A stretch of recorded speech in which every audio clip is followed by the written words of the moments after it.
السلام علیکم، welcome to my channel invisible colour. تمام ویڈیو اپڈیٹس کے لیے میرے چینل انویزیبل کلر کو سبسکرائب کریں اور ساتھ ہی بیل نوٹیفیکیشن آن کر دیں۔ ثنا کی سٹوری میری زبانی سنیں۔ میرے ماموں جان امریکہ میں رہتے تھے۔ ان کے ساتھ جو واقعہ پیش آیا وہ 1970 کی بات ہے۔ وہ ان دنوں امتحان کی تیاری کر رہے تھے۔ بھاولپور کا قدیم علاقہ فرید گیٹ ہمیشہ پر رونق رہا ہے۔ رات کو ماموں جان کچھ خریدنے کے لیے فرید گیٹ گئے۔ جو سامان لینے گئے تھے وہ سامان لے کر واپسی آ رہے تھے۔ سردیوں کی راتیں تھیں، چاروں طرف دھند پھیلی ہوئی تھی۔ رات کے 10 بجے کے اوپر کا ٹائم تھا۔ فرید گیٹ سے نکلتے ہوئے سڑک کے کنارے کسی نے اشارہ کیا گاڑی روکنے کا۔ وہ عورت برقع پہنے کھڑی تھی۔ ماموں جان نے موٹر سائیکل روک لیا۔ عورت نے کہا، آپ کا احسان ہوگا، مجھے پاس والے اسٹیشن پر چھوڑ دیں۔ مجھے اس ٹائم نہ سائیکل نہ رکشہ کوئی بھی گاڑی نہیں مل رہی ہے اور اسٹیشن جانا بہت ضروری ہے۔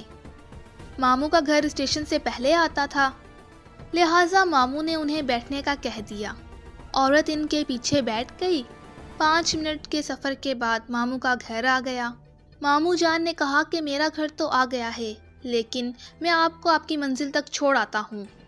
مگر عورت خاموش رہی۔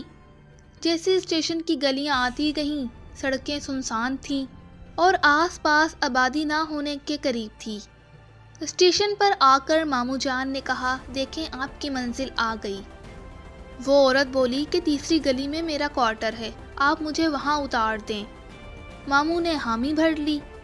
2 گلیاں گزرنے کے بعد ماموں جان کو یوں لگا کہ موٹر سائیکل پر وزن بڑھ گیا ہے۔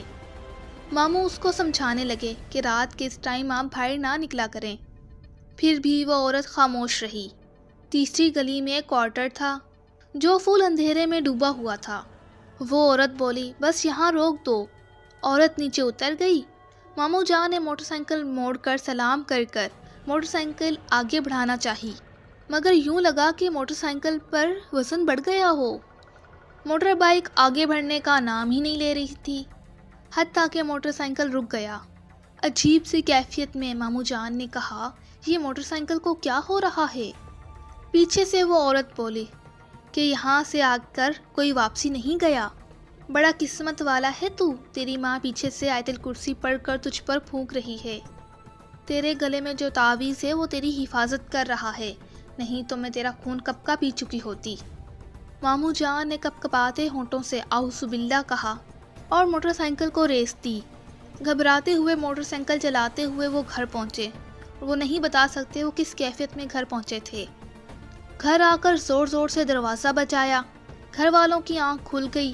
گھر پہنچ کر اس کے حواس کنٹرول میں ہوئے۔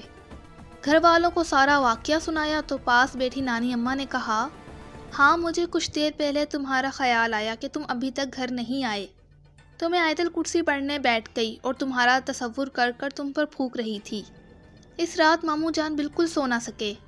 جیسے ہی ان کی آنکھ لگتی تو ان کو ایسا محسوس ہوتا کہ جیسے ان کے پاؤں میں کوئی انگلیاں پھیر رہا ہے۔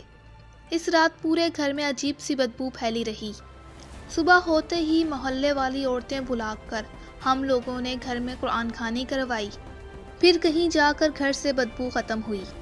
پھر ماموں جان پھر اس کوارٹر کو دیکھنے گئے جہاں وہ کل رات گئے تھے۔ جا کر دیکھتے ہیں کہ وہاں پر کوارٹر کا نام و نشان ہی نہیں تھا۔